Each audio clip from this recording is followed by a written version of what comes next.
Welcome, everyone. My name is Aisha Jaffrey. I'm a physician here in San Diego at Scripps Clinic, Carmel Valley. And I'd like to welcome you to the first forum for So You Want to Be a Doctor.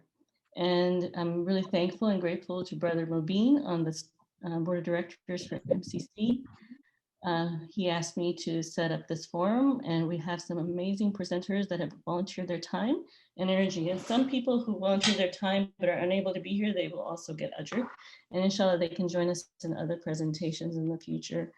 Let's start with a dua. أعوذ بالله من الشيطان الرجيم بسم الله الرحمن الرحيم والأسر إن الإنسان لفي خسر إلا الذين آمنوا وعملوا الصالحات وتواصوا بالحق وتواصوا بالصبر. Thank you. And I'm going to start with just a brief presentation by everybody so you can get to know who they are and you'll be able to direct your questions to whomever you please.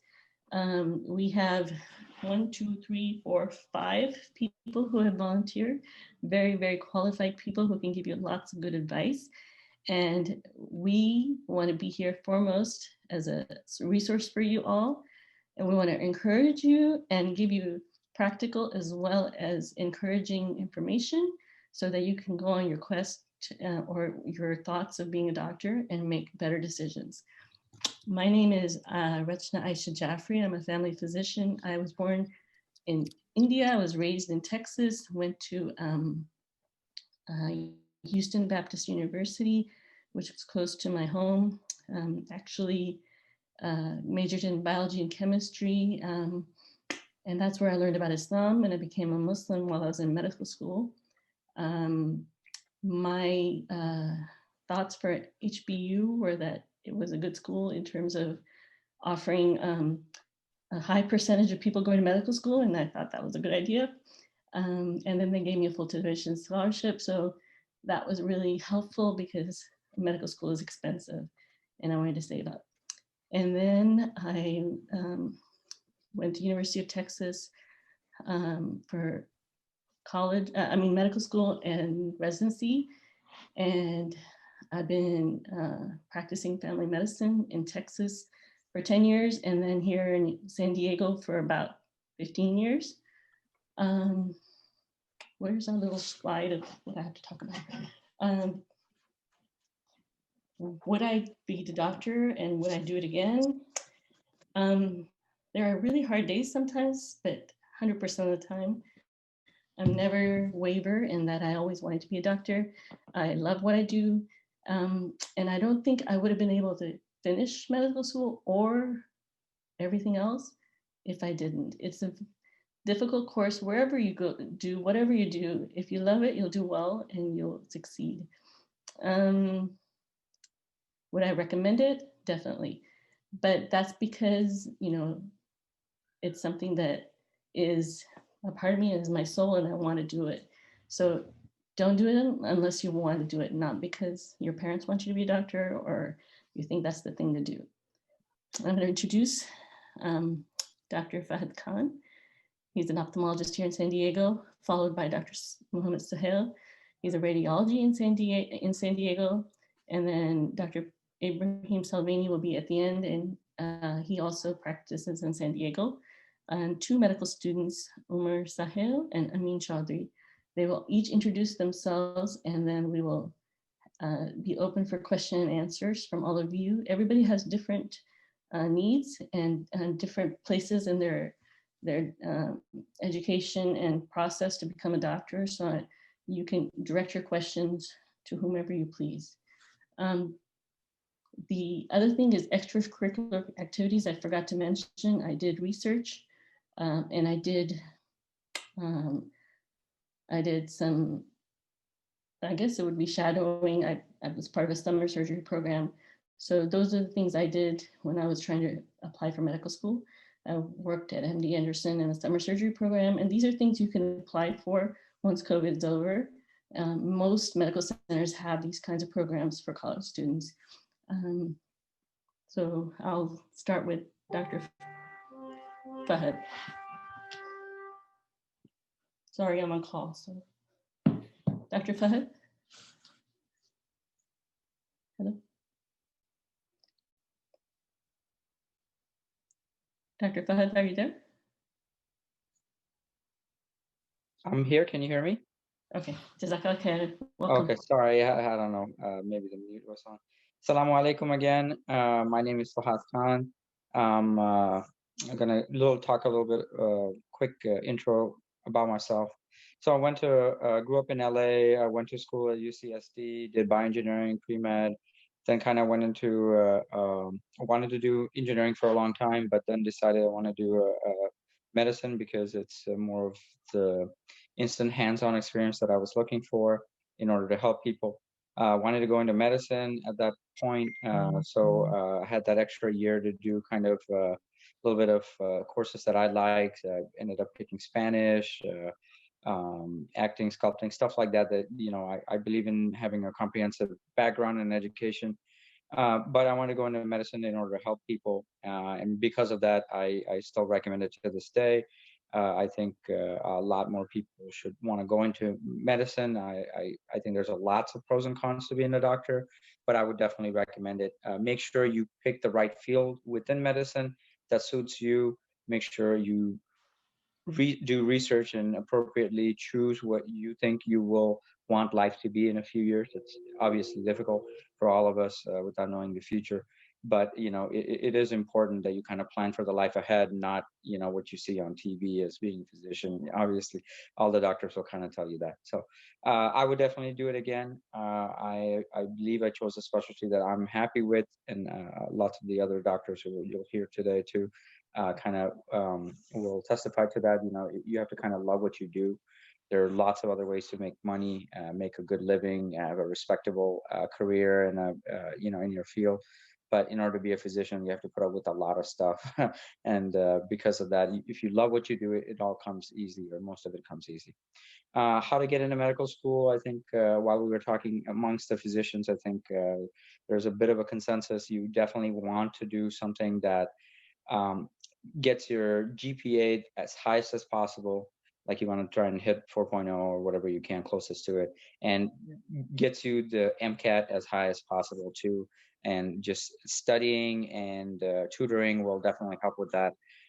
Once you get your foot in the door, those are the things you need to get your foot in the door. The things that kind of set you apart are obviously leadership, medical service, and research. I think all of the physicians you'll hear kind of give their own. My background would be in medical service, foreign medical service, a few Asian countries, Mexico, and a few other places. The second thing would probably be research and shadowing. I kind of did research on mouse embryos and spinal cord synapses and certain compounds that cause that. But we can go about that in later detail if anyone cares. But whatever you do something in leadership. I also did track. Do something that kind of helps you sets you apart, because most people will have similar grades, similar qualifications, and I up to this day, I believe whether you choose whatever field you go into within medicine, it's always try to be as qualified as possible. Not that anyone is underqualified.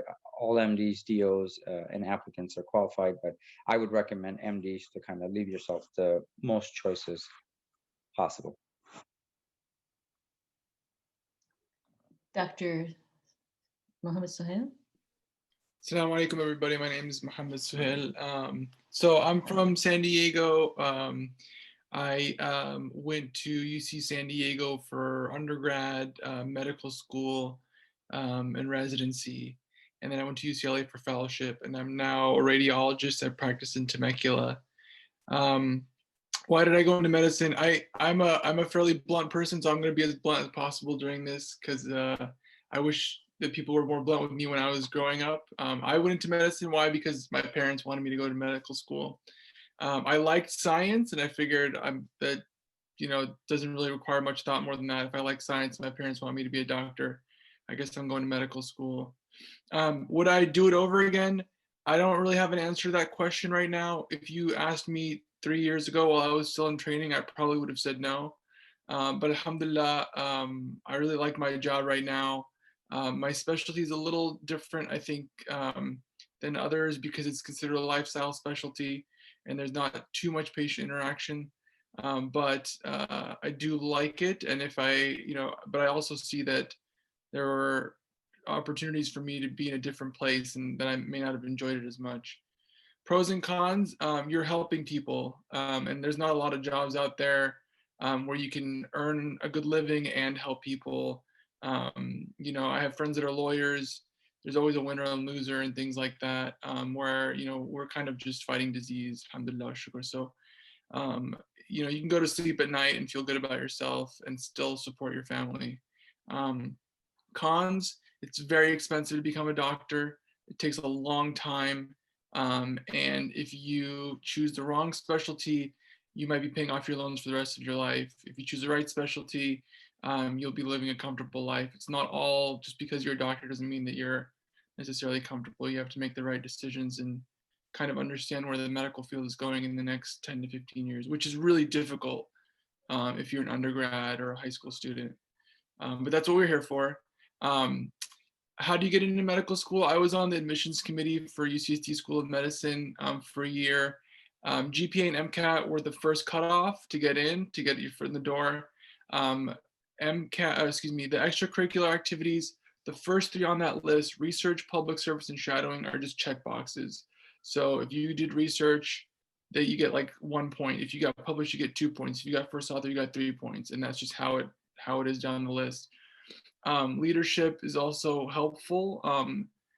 Every single person that applies to med school has MSA or Christian Fellowship or AEPI, and then they'll have pre-med society, blah, blah, blah, member of this and that is all kind of blah. But if you're the president of the MSA, that's different.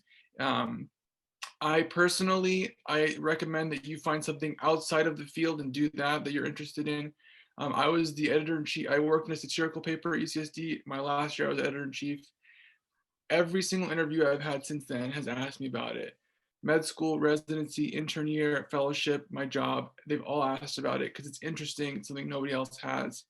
So sports, playing instruments, basically anything your parents think is worthless is something that'll make you stand out in front of the admissions committees.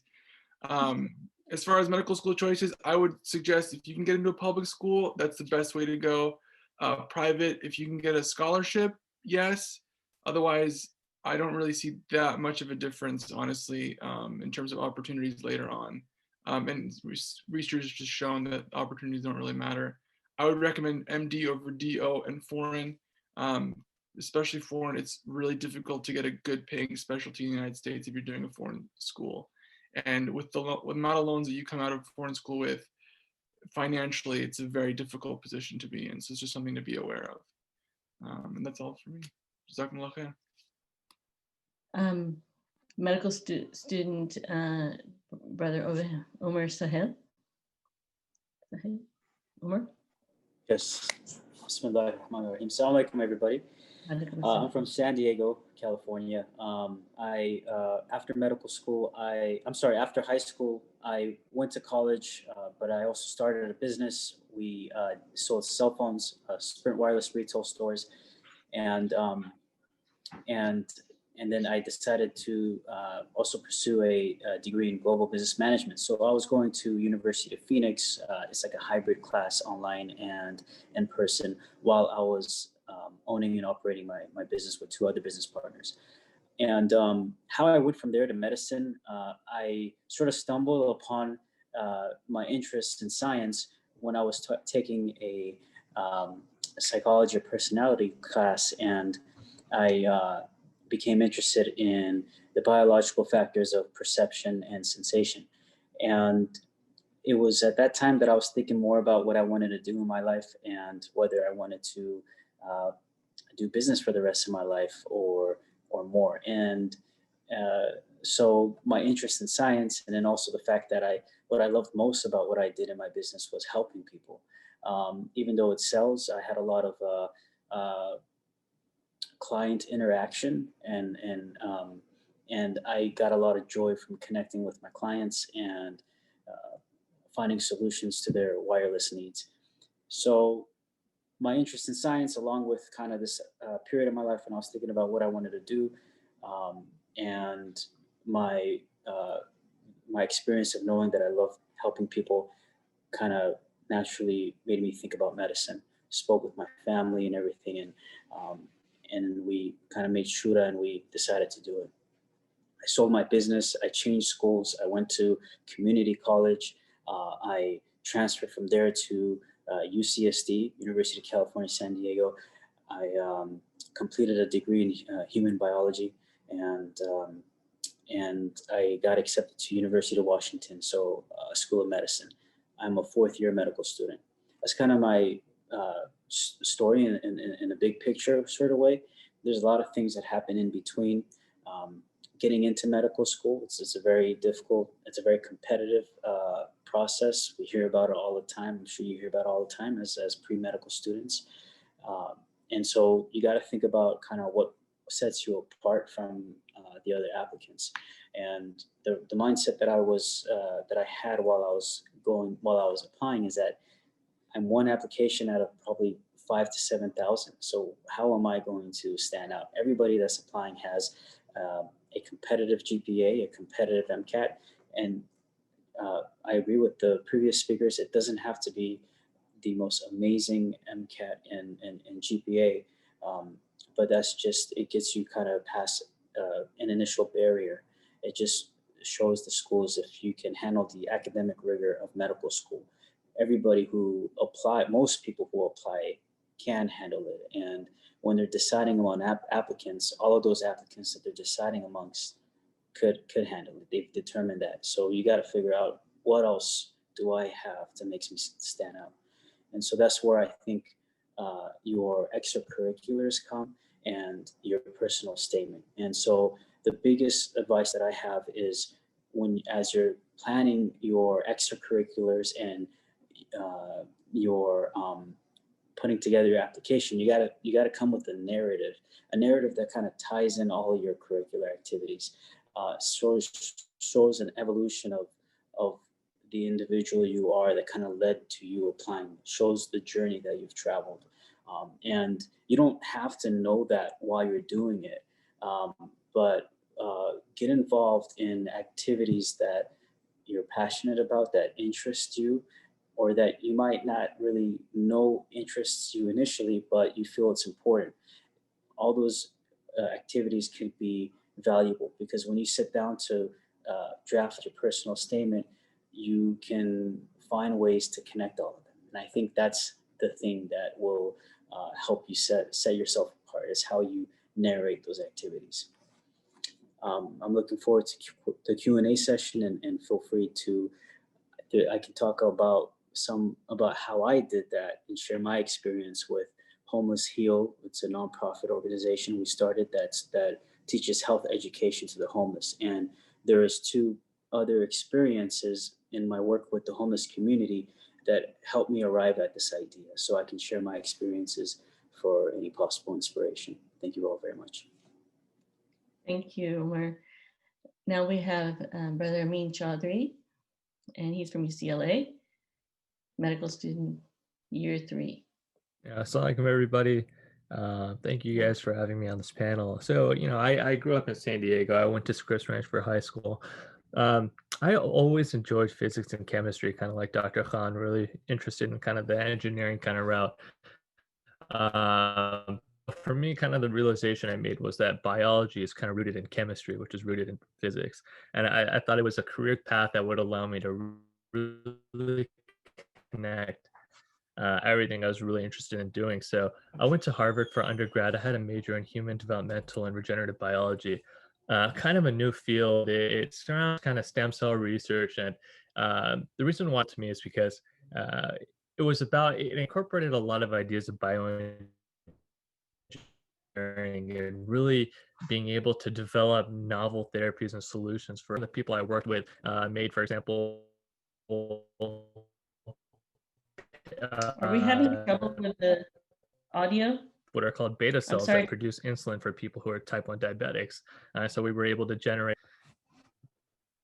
Is it a little spotty? Is it a little bit better now? I think It's it's cutting Is it out. working? Okay. I was able to. yeah, Okay, yeah, is that better now? Yeah. I think it's choppy, but maybe that's just me. no, it's choppy and delayed. Okay, is it working now? Yeah. Yes. Okay. Okay. Yeah, I think it's because my Start with video. follow regenerative. Yeah. So Start with uh, follow regenerative. Sure. So I studied, human developmental and regenerative biology at Harvard, which is kind of a new program. And it gave me the opportunity to kind of engage in some of the novel therapies that are really being, developed these days. So some of the people I worked with, for example, developed beta cells, which are responsible for making insulin in everybody. And so type 1 diabetics who don't have these cells, we developed kind of ways to develop these cells from their own skin cells. And then we were able to implant those back into these patients.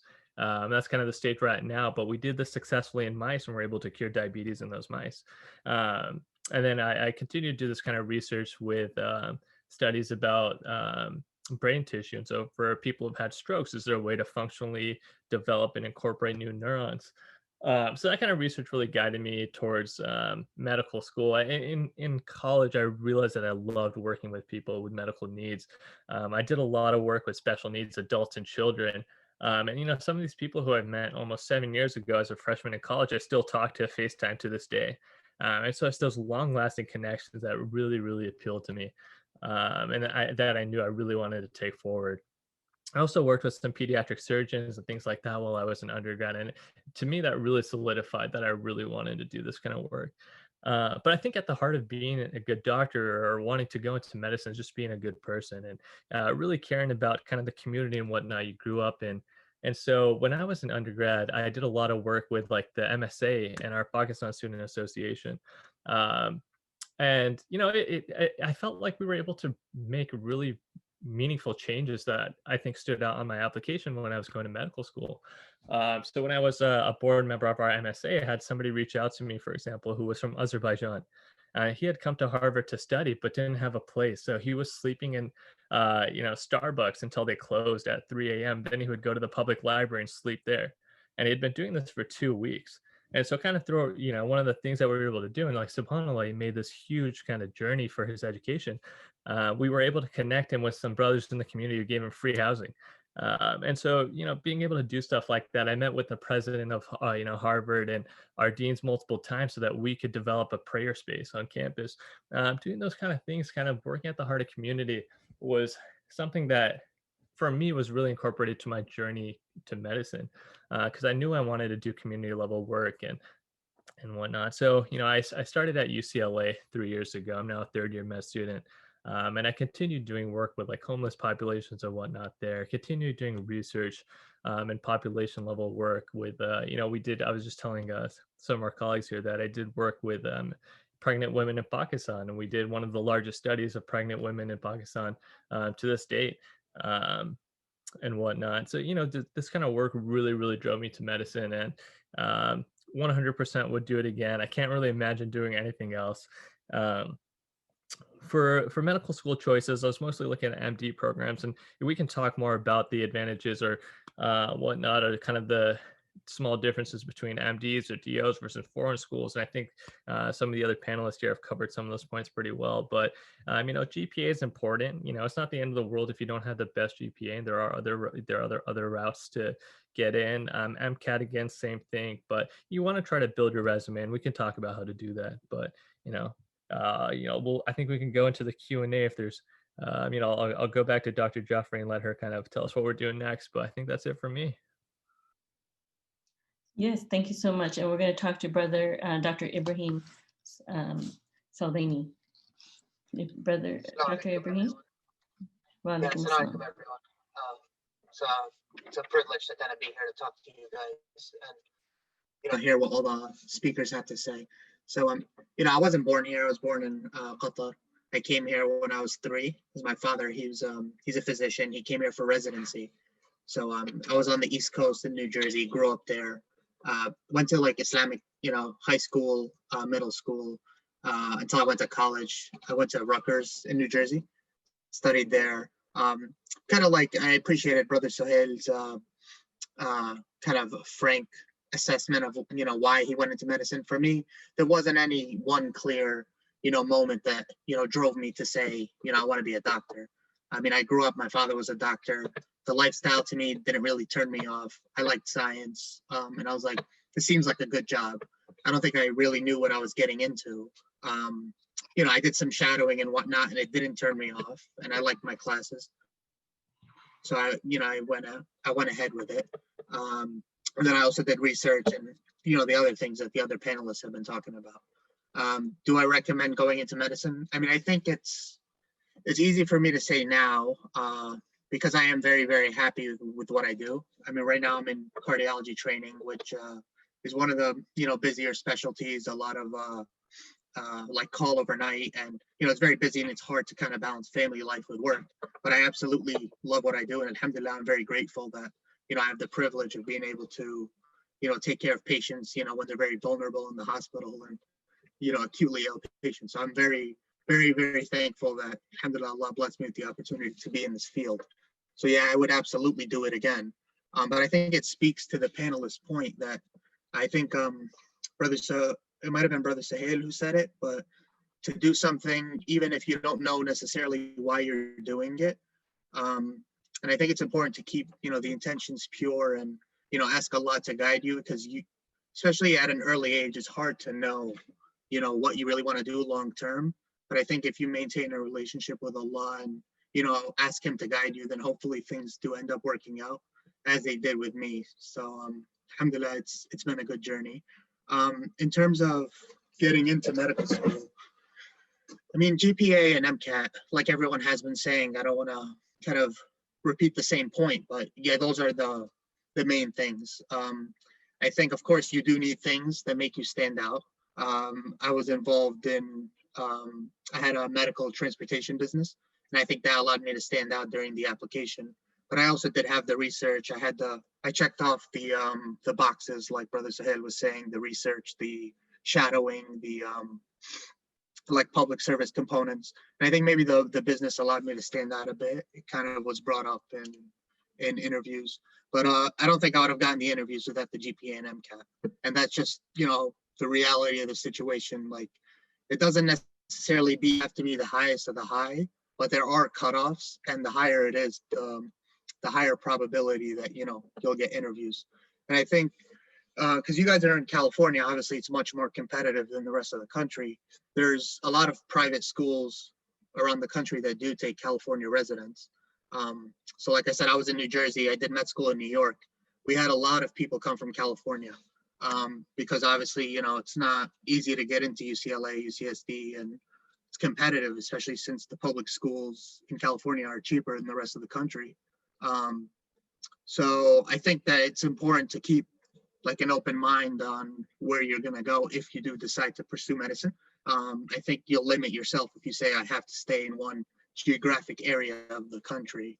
And a lot of my, classmates ended up going back to California for residency. And, I did residency in San Diego, so I met, a lot of people who were coming back from the East. So you're not necessarily cut off from California if you do your training elsewhere. And another thing to remember is that I think it may be down here for 5 medical choices, public versus private. I think it's different in California because you guys have cheaper public school. For me, I mean, I got into a few schools, my state schools and some private schools. There isn't a big difference for cost, public versus private on the East Coast. So I ended up going to the private school just because, I had better residency placements, and I kind of had an idea I wanted to do cardiology at that time. So, I made that decision. But I think another point that I wanted to bring up is, I'm sure, a lot of you guys are very accomplished, and, you're going to get into great schools, inshallah. But at the same time, you'll likely get scholarships from state schools. So I think it's important to balance that in your decision making. If you do know that you want to be going into medicine and you have an option to go to a state school without paying money, versus going to a really, top tier school, but having to pay out of pocket. I think that's a decision that, you need to think about and talk with your family. Because like, for example, for me, alhamdulillah, I didn't have to pay for undergrad. So when you have to go to medical school and pay over $200,000, it's really good to finish undergrad and not, alhamdulillah, have any debt. So I think that's something to, to take into account. And I think we can kind of touch more on that if anyone has questions during the Q&A session. But that's kind of all I got for now. Thank you so much, all of you. MashaAllah, I feel like an underachiever after listening to all of you. So alhamdulillah, we have a really great group of panelists with a lot of varied experiences and information to share with all of you. I don't think I can say that any one of us didn't have a day or two when we cried while we were in med school, but in the end, I think we're all pretty satisfied. It's not an easy road, but it's a very fulfilling road in the end. But it takes some, challenging times. So let's open up for question and answer, and you can direct it to a specific speaker or to everybody. And Brother Mubin, can you help us with that? And Brother Sohail. Dr. Sohail. Yeah, maybe we can start with these questions while people type any questions they have in the chat. I don't know, Dr. Arshid, if you want to, I think we talked about some of these already. Yeah, we tried to cover a lot of them. Mm-hmm. What courses should I complete during my high school? Anybody want to contribute to that? I love my biology class. That was where I dissected a cat and dissected something for the first time. We did it over the course of a semester. I think that's where I learned and discovered that I want to be a doctor, because that was so amazing. I don't think that is still ingrained in my head from when I was in high school. So yeah, I would take courses that interest you and give you joy, not just what you're supposed to take, but what you want to take. But yeah, see if you have an interest in science or not. That would probably be my recommendation. Yeah, I think I could tag along. Oh, go ahead. I'll tag along after you. Okay. Yeah, I think high school is a good time to just figure out what you like. I wouldn't be too worried about taking medical classes just to get into medical school at that point. Take your science classes. A lot of people take Spanish. It's really helpful if you do become a doctor, especially in California or really anywhere in the United States at this point. But I wouldn't, the thing you want to worry about in high school is figuring out what you want to do and getting into a good college, and preferably a cheap or affordable college as well, as the brother Ibrahim mentioned, Dr. Ibrahim mentioned. Yeah, and I think I'll just add a couple of things to that. I 100% agree. Your high school, take classes you're going to do well in high school. You do want to be a competitive applicant. You do want to try to go to a good college. Your college will influence where you end up going to medical school. Obviously some medical schools have preferences for certain kinds of colleges. So you want to try to go to a good college if you can. But what I would say is study whatever you're interested in. You do have to take your basic math, physics, chemistry, bio, and all that. But, really take classes that you think would be interesting for you. Like I took a class in college where we took skin cells and made them into heart cells, and you could see them beating in a dish. And it was like one of the coolest classes I've ever taken. And it wasn't something I had to take, but I did it for fun. You could be an English major, or you could study Greek mythology, or whatever is interesting to you. But the most important thing I think would just be to do something where you'll do well. So don't try to take the hardest classes possible. Unfortunately, medical schools don't care how much you challenge yourself, because they don't know what the hardest classes are at every college in the country. They're just going to see your GPA. So you want to try to take classes where you're going to do well. If you have a couple of options, like I could take this level of physics or this one, try to take the easier one where you're going to do well. And I think that was some of the best advice I'd gotten first year of college. And I think that really helped me and my GPA moving forward. Because I knew a lot of people who tried to take really, really tough classes and unfortunately didn't have good GPAs and then had difficult times getting into medical school afterwards. Jazakallah khair. I would star that recommendation. Nobody cares that you took the hardest or the most challenging classes. They just want to make sure you have the highest GPA. So I don't think unless you love it, don't do it just because it exists. You want the best GPA, unfortunately. So should we start going to the questions that are being asked in the chat first before we go to we'll just kind of bounce back? And what was sorry, I am torn between dentistry and medicine and love both equally. What should I do? And what path do you recommend I should take? I guess I'll start off with this one. My wife's a dentist, and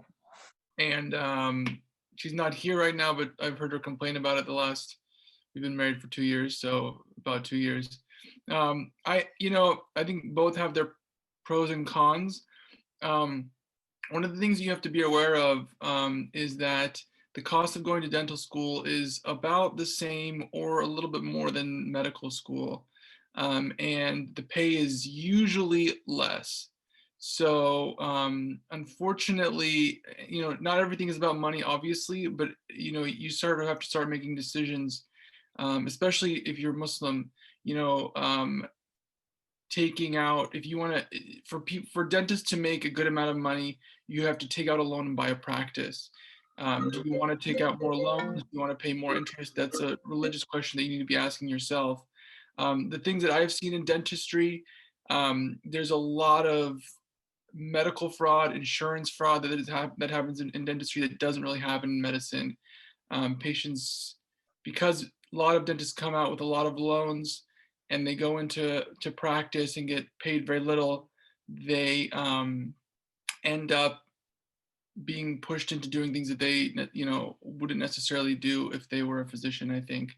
And it's hard if you're trying to be an honest, good Muslim to live in that world. And I see my wife struggle with that all the time. I've never had to struggle with that as a physician, alhamdulillah. So my personal leaning is I would lean towards being a physician, but really comes down to what you think you'll enjoy. I mean, you have to take all these things into account. No one can tell you you should be a dentist or you should be a doctor. If you like being a dentist 100 times more than being a doctor, you should not be a doctor. You should be a dentist. But if they're about equal in your eyes, or you just want to help people, personally, I would go with doctor. But again, it's really up to you. Anybody else have anything to contribute to that question? Yeah, I think I would echo what Brother Sahih said. I mean, he has more insight because his wife's a dentist. But yeah, I also know a few dentists, and they're also struggling with that decision and regretting it for reasons that he mentioned, as well as other reasons in terms of it's difficult to really the market's very saturated. It's difficult to start a practice, and I kind of want to shed some light on the I don't know what people's perceptions are. But I think there is, a perception that medicine is very overwhelming and time consuming, whereas dentistry is not. I mean, that's certainly true in certain fields, neurosurgery, surgery, different fields, some specialties of medicine and like interventional radiology, other specialties where it's very time consuming and you have to be there for emergencies. But there are a lot of fields in medicine where the lifestyle is very conducive to kind of a normal, regular schedule throughout the week without, much emergencies. So I think, if you want to be a dentist because you enjoy the material, that's different. But if it's coming from a point of, I think the dentist lifestyle is more, it's easier to deal with. Then I think there are fields in medicine, especially if, you go MD and have all the options available, and even DO. I mean, there are fields that you can lead the life that you want to lead. And it doesn't always have to be, living in the hospital and working all your life. There are fields that can lead, you to have a comfortable life without, working 24/7. So I just wanted to make that point in case there are people thinking that. Very few dermatological emergencies in this world. So there are residencies that you can do that are fine. Have you ever felt imposter syndrome? Did you ever feel demotivated, and how did you deal with that? I think we've all felt demotivated every day with any type of career you choose. Every career that you're good at, you're going to have hard days. You're going to have exhausting days. And medicine, you're making decisions on the fly every single day. You don't even realize you're getting training on the job to be a leader every single day of your life. because you have to make the decision. Nobody to look at and ask, what do I do? You just have to make a decision based on the information you have at hand. So we're really not imposters. We're just taking the information that we have and doing the best we can. And I think you can feel that in any career, but anybody else have anything to say? I'll just add, as a medical student, I've felt imposter syndrome, especially the fact that I have a non-traditional path to medical school. And I think it's more common than people will admit it is, even amongst those more traditional students. But people of color, non-traditional students, I see it's more prevalent. I think I've felt like it really kind of overcame it during my clerkship rotations, and I think that with as you begin to gain more competencies and you begin to feel more competent, and you can begin to feel that you can adequately manage your patients, that does go away, and I think it's just a matter of persistence, time, patience, and training.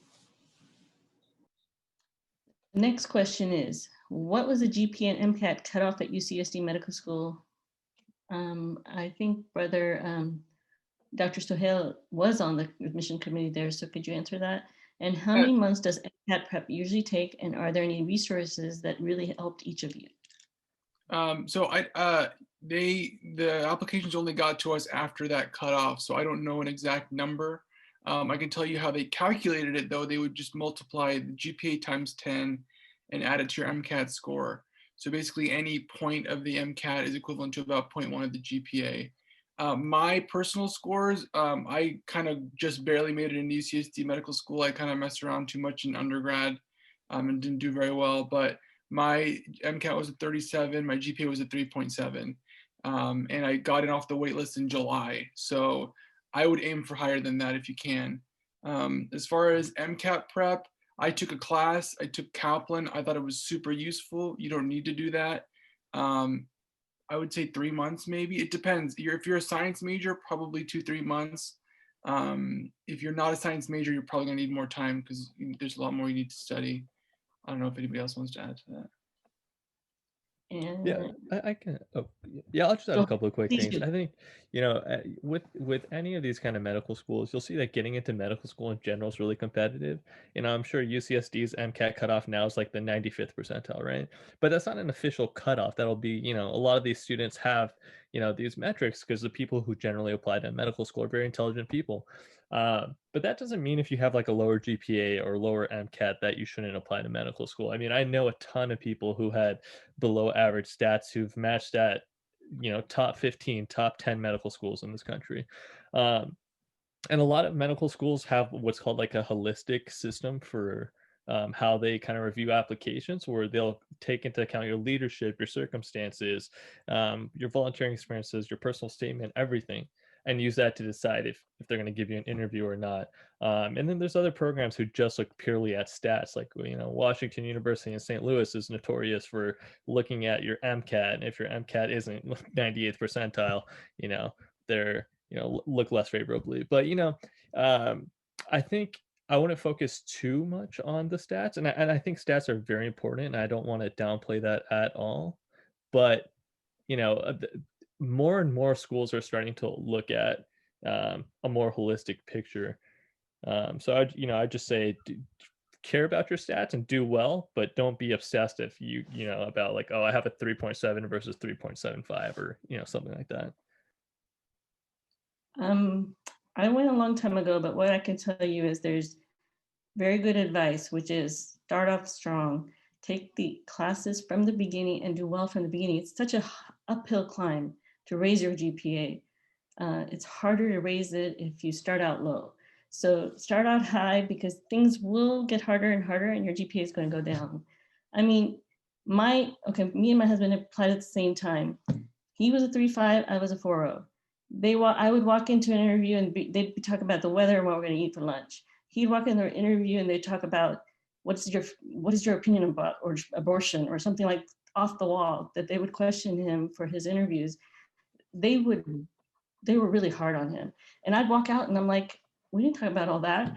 And so it makes it easier if you have a good GPA, but it's not the end of the world. What really matters is what experiences you have that makes you different. When you walk in there and they read your essay and they asked you to come in because your essay was intriguing and they wanted to meet you as a human being. And they wanted to, you know, find out, did you really write that essay or was it somebody else? This is far more important. You can have a 3.4, 3.6, 3.8, doesn't matter. But if you're an interesting person who does a lot, gives a lot back, is able to communicate well, that's the most important. It always helps. It's an easier road if you have a better GPA and a better MCAT score. I have ADD. I couldn't study for the MCAT in that Kaplan class. It was boring. I couldn't sit there, but it was very, very informative. I just couldn't do it. So I just read the books. So everybody's different.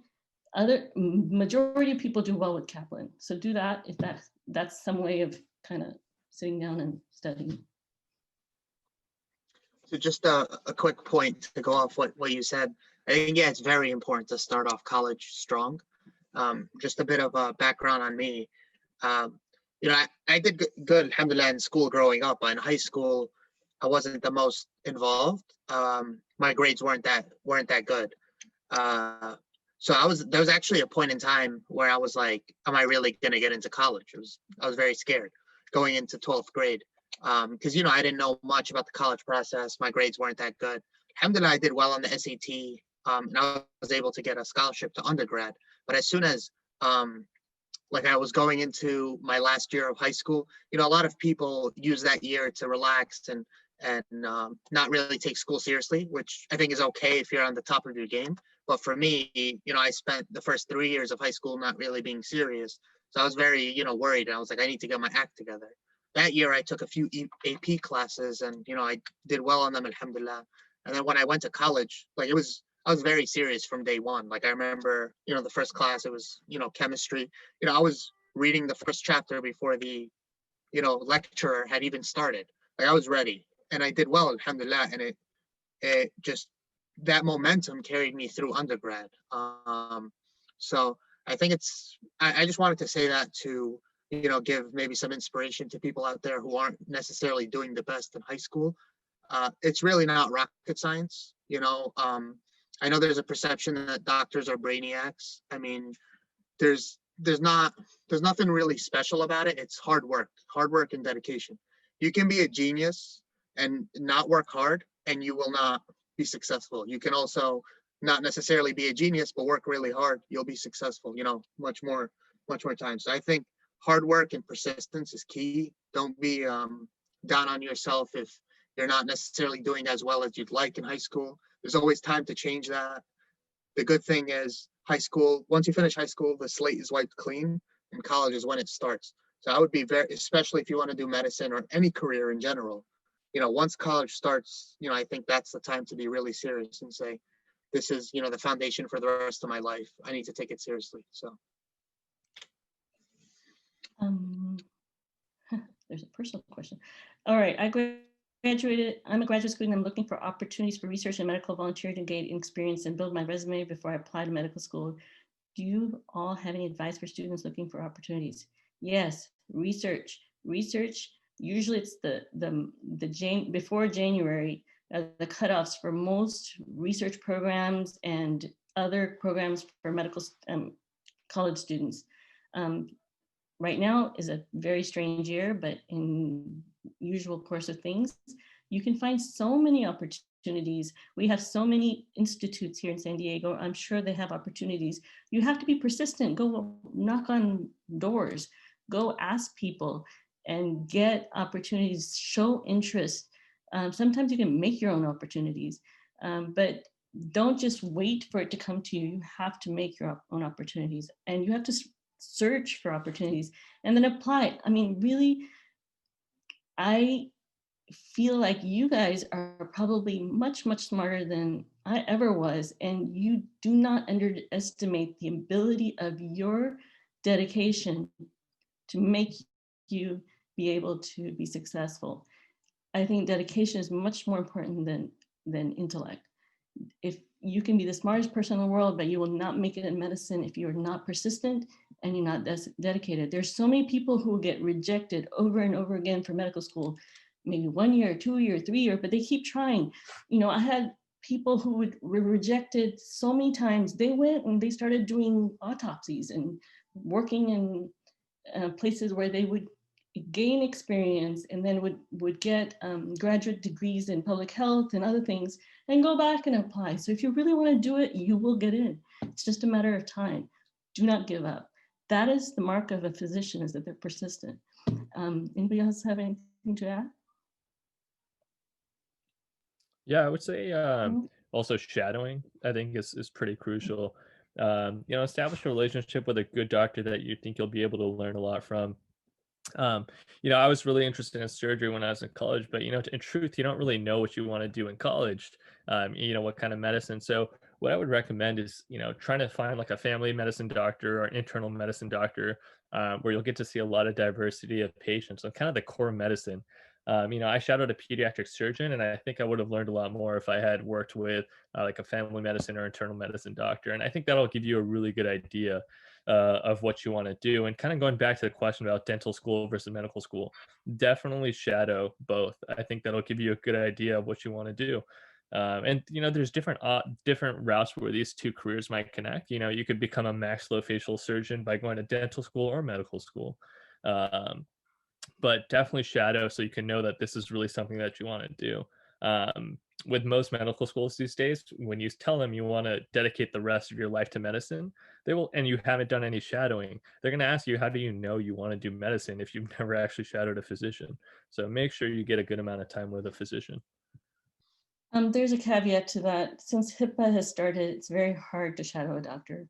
We're not allowed to have medical students anymore. I mean, not medical students, shadowing college students and high school students anymore because of HIPAA laws. So the only students that I can have shadowing me are first year and second year and third year medical students or nursing students or nurse practitioner or PA school students. So you have to go through the Office of Education through Scripps and be able to shadow. So you would have to find a physician in the community that's freestanding or private practice. And then, you probably had to sign all kinds of paper, but then you could be able to shadow, but it's become very, very hard unless you're through some sort of formal program. And that's just because I've had so many people ask me and I can't do it. I think we may have skipped some questions. Sorry, I think we were at, I want to become an obstetrician. What major in college do you think I should take? And I think we can roll that into. There's also one on what should you do if you're planning on being a pediatrician? Okay, yeah. And so I think we could probably roll those two questions together, and also the question of, should I be a science major or should I be a non-science major to apply to medical school?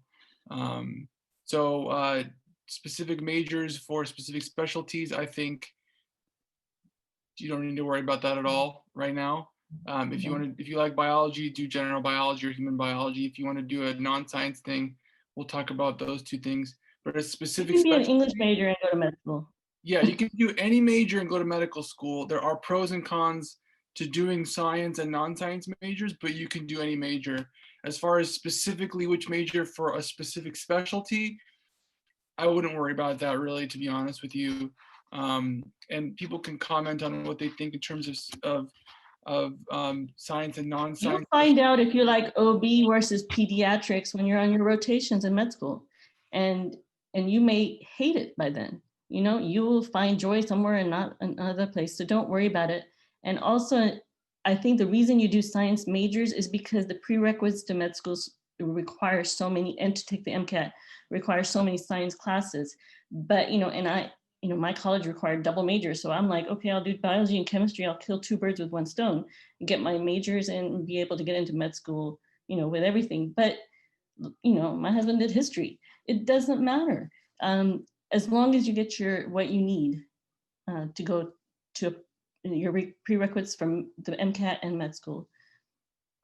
One of the pros of a non-science major is that a lot of times the non-science majors are easier to get a higher GPA in, but it's harder for you to do well on the MCAT in. And the opposite is true sometimes in science majors. So you just have to take that into account, and as well as what you actually may enjoy doing. If you're an engineer at heart, take engineering classes, but it seems to be a lot harder. But other majors might be easier. What is the disadvantage of DO school? Are all residency options available as MDs? No, they're not. But there are a lot of DO schools, so that opens up the number of schools you can apply to. But then certain residencies are not, but majority are. And I work with DOs all the time. There's no difference. Patients gather no difference. They're in majority of residencies. So if you get into a DO school, go for it. What is your opinion, everybody else? Somebody also asked, what is the difference between MD and DO? So we should probably do that one first. Do we have any DOs here or no? Are we all MDs? Actually, my mom is a DO, and my sister also goes to DO school, so I think I can touch base on that. So, I mean, there is a difference in theory. I mean, in theory, you know, the idea is that it's more of a holistic approach. In med school, they do these like osteopathic medicine, you know, rotation, and they learn about that. In practice, it's the same thing. There's not really a difference. You know, my mom is an obstetrician, OBGYN. She's just like, you know, any other MD, and she also trained back in Iraq where she grew up. So she just did the DO program because it was kind of an easier route for a foreign graduate.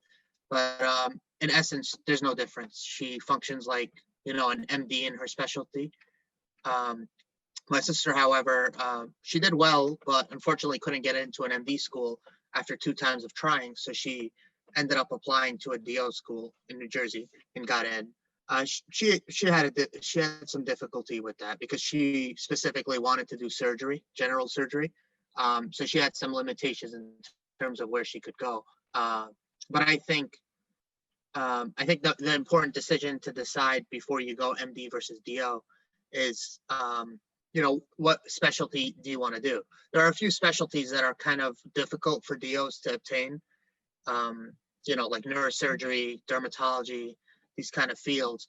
But at the end of the day, if you want to be a doctor and you have an option versus DO versus, you know, going to the Caribbean or not being a doctor at all, I think DO is a good option because you still have, you know, opportunities available to you. They just might not be as robust as with MD. So I think if anyone has specific questions, you know, further, I can address it. I think the basic rule is if you get into DO school, do really well, and all the doors are open. I have somebody who actually got into DO school 6 months ago, first year DO school, and their professors wrote back to them, your grades are amazing, and your options for residency are wide open. So wherever you are, if you do well, the better lifestyle residencies, the better lifestyle jobs are always open to you. Don't screw up the first year, no matter where you are. And if you do, don't worry, pick yourself up and keep going. It is more difficult though, I will just add, sorry, Dr. Archana, it is a lot more difficult for DOs, DO physicians to get competitive residencies.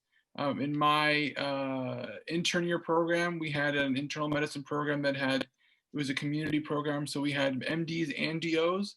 The DOs were amazing physicians. They were all really smart because they were at the top of their class. The MDs, not so much because they were all at the bottom of their class. So that's the difficulty DOs have to face. It's an uphill climb getting a good residency spot, even in internal medicine, which is one of the, you know, it's not one of the more competitive residencies. There was one DO that I saw in my radiology residency over 5 years, over about, I would say 40 residents, we had one DO and 39 were MD. Do you think that if you got in to a DO school, and would you go ahead and, you know, this is just supposition, but let's say I got a DO school, would I go to DO school or would I stay out and try again next year for MD school? I don't know how to answer that. I don't know. Yeah, I don't know if I could answer that. It just depends on what you want to do. If you want to do internal medicine or family medicine, DO's perfectly fine for that. If you want to do dermatology or plastic surgery, you have to sort of set expectations before that's going to be a long shot. Yeah, I mean, I think there's cases where DOs, you know, get the dermatology, neurosurgery, but you know, they're very rare and few and far between. So I think there are definitely differences between MD and DO in theory, not in the actual practice of medicine, but in the ability to get competitive residencies. So yeah, I think it should play a role into where you decide to end up going, because the options will be limited going from a DO school for sure. I think also something should be said about the complex, I think is what it's called, examinations that you would have to take if you were a DO student. And that's in addition to the US MLE, the medical licensing board examinations that I think MD. they have new exams that they're requiring just starting this year. So we don't really know what their obstacles are going to be because it's new exams occurring. Oh, the DOs have new exams? Yeah, I think Oh. so. In order to apply for MD residencies, but I don't know the details, so I don't know. Next I wanted to add question. a little bit to that. We had a physician, and one of my mentors was actually an ophthalmologist too, where we trained, and he was a DO, and he would always comment how difficult it was for him. Just about at every interview, there was an unspoken stigma, if you will. Yeah. He had to definitely prove himself above and beyond on multiple occasions. Now, if you want to do certain specialties, absolutely, those doors are wide open to you. But if you want to do certain other Orthopedics might be specialties, easier because they do manipulation and stuff. Yeah. yeah, if you want to do certain Yeah. surgical or very competitive like non-surgical dermatology specialties, even though most surgery is technically surgery. So those are way more difficult. Unfortunately, even though practicing is still the same, there's a lot of stigma in the community still, unfortunately. So. Yeah. There's questions about role of Islam in your journey. We can do that at the end. What are the study strategies to do well in school and on exams? Somebody asked. Anybody have good study strategies for them? Pray. I guess I could don't put start. things off till the end. Yeah, don't procrastinate. Plan and study the way you have strengths in. Study what's your expertise. I was more of a picture visual person, visual spatial, so I tried to do all sorts of things. Other friends made flashcards, and they could recall the whatever number flashcard and regurgitate it on the exam. So do whatever works really well for you, because that's a time where you just want to be excellent and not learn different new techniques. You guys do a lot of test questions. Did everybody do test questions? Yeah. Test questions, right? MD equals test questions. You can do test questions, and a great way to study is also to make your own questions off of textbooks or study materials. I found that to be really useful. Act like you're writing a test for the test you're about to take. And by the time you've done writing out, I would go through, if we had a chapter that I wanted to memorize, every 3 paragraphs, I would write 1 question from those 3 paragraphs. And by the time I was done, I had 90% of the material. You really have to understand the material to know how to write a question. And by the time I'm visual. I had to make charts and graphs and put everything, like consolidate things. So everything in one graph that showed the differences or the similarities, and I could visualize that. So everybody needs to figure out how they study. I can listen to something 50,000 times and I won't understand or remember it tomorrow, but if I can consolidate everything, that means I understood it. And I put it in a graph, then I can remember it, or not a graph, but a chart. And so everybody's different. You have to figure out what your strengths are and stay true to yourself. If that's how you learn, don't do something else. So there's anybody else have any other strategies? How do you manage your time and balance your work with other things? I don't know. I think Allah gives you barakah if you have the right intention. And time just appears, which it shouldn't, but it does. And it's amazing. But you have to have the right intention and then it works out. Otherwise, if we just worried about the fact that we didn't have time, we'd all be not able to accomplish anything. I don't know, that's my perception. Anybody else have any? Yeah, I think I wouldn't worry about that, because I think if you have you can always make time for things that are important to you, family, friends, masjid, seeing people. There's always an availability to make time. Of course, you're gonna have less of it because you're gonna be busy, but yeah, like you said, there's more barakah in your time if your intentions are pure, and I don't think that it's a concern. Even the busiest person on earth can make time for family or for certain things that they want to make time for. Be So realistic. I wouldn't worry about that. 3 weeks before your exam, start realizing you can't do everything and have fun every day. Right after your exams, for the first week or so, yeah, just plan your fun. But after that, you're gonna have to have at least some degree of discipline. And I'm the worst at that. And so, you just get cortisol overload because you're always stressed. So best for your health to be consistent and study beforehand or on time and have fun in equal measure. Otherwise, you can't study. Who would we contact if we have more questions after this session? You would be contacting the same contact that you did for this course, would be Brother Mobeen through the youth forum. Can you do research in high school? A lot of times you can't work when you're under a certain age. So yeah, you can do research on your own, but with an entity, I think you have to be over a certain age. But I'm not sure. There are plenty of high school courses that allow you to do research. There's actually, nowadays, when my kids were in high school, they had specific high school courses that promoted research with local institutions. So those are options. Does anybody else have any? Yeah, for the research things, I think there's also different kinds of research you can do. There's basic science research, there's translational, and then there's clinical research. The basic science is kind of like high risk, high reward. It takes a lot of time to make those publications, and a lot of times the work you do won't end up getting published. And so you could totally apply to medical school without any publications. And, that was the case for me, even though I spent 4 years doing a ton of research in different labs. And, some of the things I worked on ended up getting published, when I was in medical school.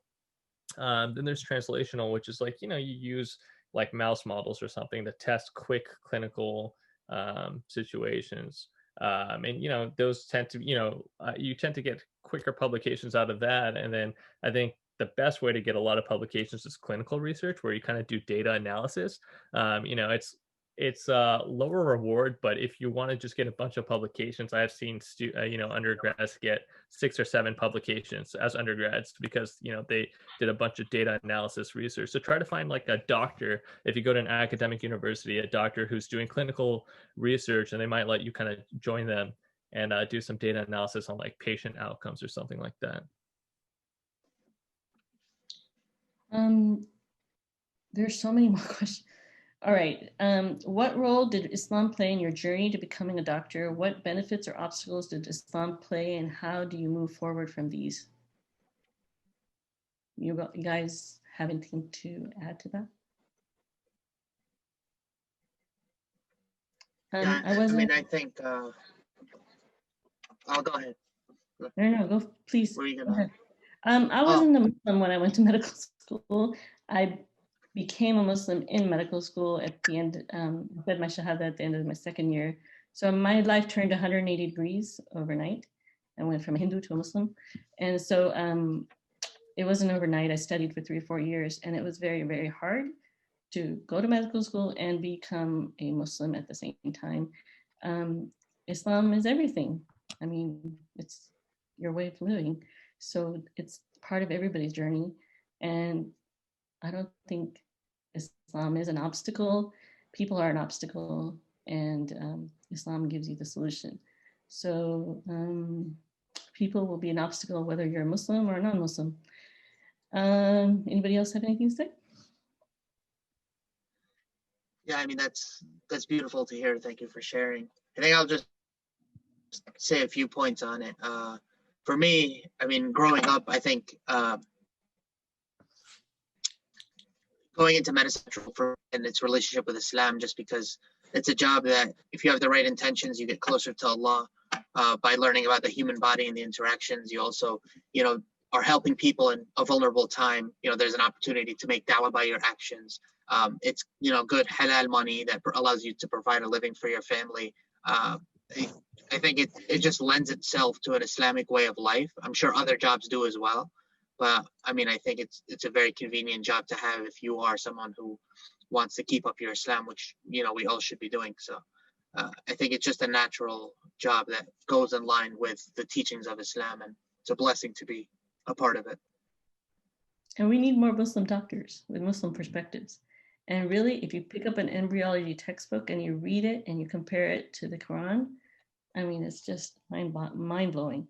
So even the guy who wrote the embryology textbook acknowledges that Islam, has the exact same perception of human early, fetal life, etc. So I think medicine and Islam are an extension of each other. And the best doctors are going to be the ones that are most connected with Allah. I'd just like to add two, I think, obstacles. Of course, I want to just echo everything else everybody else said. Alhamdulillah, it's a job where you're helping human beings, and you have to try really hard to practice medicine in a way that's un-Islamic, to be honest. So Alhamdulillah, but there are certain challenges, and two I think that you should be aware of are, first of all, the most common one is the loan situation, and how you interpret, need and the sort of Islam, how halal taking loans out is, and that situation. That's for everybody to sort of figure out. Their financial situation and their Islamic and religious sort of beliefs on that topic. And another thing that I don't think gets talked about enough until you're in medicine is, especially for Muslims, I faced this problem personally. I was not married when I went into medical school, and getting married, especially in our community, is very difficult when you're extremely busy. Especially when you're across the country, maybe not living with your parents. I don't have brothers or sisters, so I didn't have that option either to, meet people. Alhamdulillah, nowadays there's apps, there's a little bit more better infrastructure for Muslims. There's more Muslims now than there was before in the United States. But it is something to, and especially for our sisters, it is hard. And raising a family will be hard, and having kids will be hard. And I'm not saying that you shouldn't do it. You absolutely should, but you should know that it will be. Obviously, Dr. Rushna could probably speak to this better than I can. But it's a long commitment. Medical training can be anywhere from, if you count undergrad as 4 years, med school is 4 years, the shortest residency is 3 years. My training was 6 years on top of it, so 14 total. It's a long time. So it's just something to be aware of, and that can be a challenge in family, in starting a family, and being a good Muslim, completing half of your deen. I timed the baby the month after I graduated residency. So third year was when I got pregnant. But really, I saw women having babies first year of vet school, first year of residency. I don't know how they did it. Amazing women. Hats off to them. They had more than one baby sometimes. Amazing. It's hard, but you can do it. I think going to work is easier. 120 hours at the hospital is easier than raising kids. So hats off to any woman who has a kid. But doing both is really hard, but you can do it. I did it. If you have the will and the desire, you can accomplish anything. And I've seen people having not one, but two, but three kids sometimes do medical school residency, and they gather up their community. Their mothers will help them. Anybody and everybody will help them. I just didn't have the stomach to leave my child with somebody else and go through and not be there at home. So I timed it, but you can do it. I think we're way past an hour, aren't we? Should we have another session some other time or continue? What is the consensus? I think we should stop. Yeah, maybe we can answer the Did question. anybody take a gap year? This is important. Did anybody take a gap year? What are the pros and cons of doing so? And how did you decide your specialty? We'll end on this one, gap year. I never took it, but I think it's the way they are doing it nowadays. Majority of people seem to be taking gap years. It's almost expected, it seems like, that people will take gap years, because I know people highly qualified with all the right bio data still don't get in until they do the gap year. I think they want mature people, not immature, to walking into med school these days. But I don't know. What is your assessment, the medical students and doctors? Yeah, I can add to that. Given that I just took a gap year a few years ago, a lot of people go into college not wanting to take a gap year, and obviously a lot of times our parents kind of have that expectation that we're going to go straight to medical school, and I think a lot of people in the Muslim community face that. But I think taking a gap year is one of the best decisions I made, because you can be so burnt out by the time you start medical school if you don't take a gap year. And in fact, a lot of my advisors and whatnot in college knew a lot of the admissions committees directors across the country, and they would repeatedly tell them that if we have two students with the exact same like stats, the one who took the gap year is the one getting in. And the reason being, and it kind of does, Dr. As some of the people have already mentioned, is that there's an element of maturity you gain with age that medical schools are now expecting to see. Because you will see people die in medical school, and you'll see some really tough things, and they want you to be mature enough to be able to see all of that. So I think on average now, medical students take 2 gap years before entering medical school. That's like the average now, and it could go up. I know people who've taken 7 gap years. I have somebody in my class who's like 40 something years old.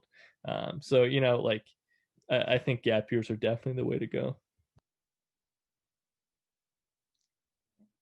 1990, 50% of my class for the first time was women. And more than half were over 40. Second careers. So a lot of people, you can go into medicine anytime. It's not a battle against time. You got to get in 3 years and that's it. Do what you have to do. I told my brother, he's a doctor too. I told him, take a year off between residency and going to work, or from medical school and residency. Go see the world, do something else. You won't have an opportunity, especially if you're a girl and you have a family. You're going from medical school, you're jumping from the frying pan into the fire, jumping from medical school, residency, and then having kids and family. When do you discover yourself? When do you take some decompression? So do the things you love. Medicine will be there if you can afford it to wait. Anybody else? I could We're here. kind of add a little bit to that. But basically, I did engineering all 4 years, and towards the end of it, when I decided I didn't want to do that anymore, I kind of wanted to do medicine. I really needed a break, and I was kind of going along with what Dr. Chorley said. Is I was pretty burnt out. So basically, I took that gap year, and all I did was like, I think, acting and literature and sculpting and all this other stuff, and met my wife, and I kind of have to agree that it was probably one of the best years of my life. And really, if you're not grounded, if you're not confident in why you're doing this, how you're doing this, you have some form of plan. Allah obviously has a plan for all of us, but you too, are very confident in your abilities and your desire, and you're motivated and passionate. All those things only strengthen in that year off, and where you kind of find yourself again. So I'm a big proponent of that gap year or time off. Somebody's asking about how do you minimize your debt other than going to public school. Really ask for scholarships from amongst our community. There are many ways to do that. I mean, I was part of the board of a masjid for 6 years. There are avenues available to get scholarships for people with merit. It's hard. I mean, go ask for interest-free loans from people you trust. Find any way to make your dreams come true. And people are willing to support people with good initiative and a good heart. I think if you look, you may find it. If you do the dua, Allah might grant it to you, inshallah. Anybody else have any suggestions? I mean, I had a cousin, my husband's cousin, who didn't want to take a loan to go to grad school, and somehow somebody offered to pay for their education. So it's possible. It's really hard, but it's possible. If that is your intention, is to save yourself from debt, it can happen. All right, we should say assalamu alaikum, thank you. And I hope we were of benefit. And if we or I said anything that could hurt or cause harm, I apologize. And hopefully we were able to help you guys in some way. And if we, inshallah, are able, we will try to do more sessions. And can I just add one thing? If you have, this is sort of our first time, it seems, for all of us kind of doing this. If you have any suggestions, the people that were here, about ways you'd prefer us to do this differently, in terms of format, in terms of just doing question and answer. I know we didn't get to all the questions, but please let us know. Hopefully next time we'll be able to finish up all the questions. Sorry we couldn't get to everybody.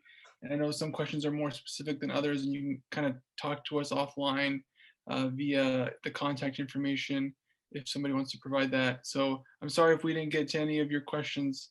But perhaps Brother Mubin can forward those questions to the group, and everybody has a very busy schedule, but we will try to answer your questions as timely as possible if we are able to.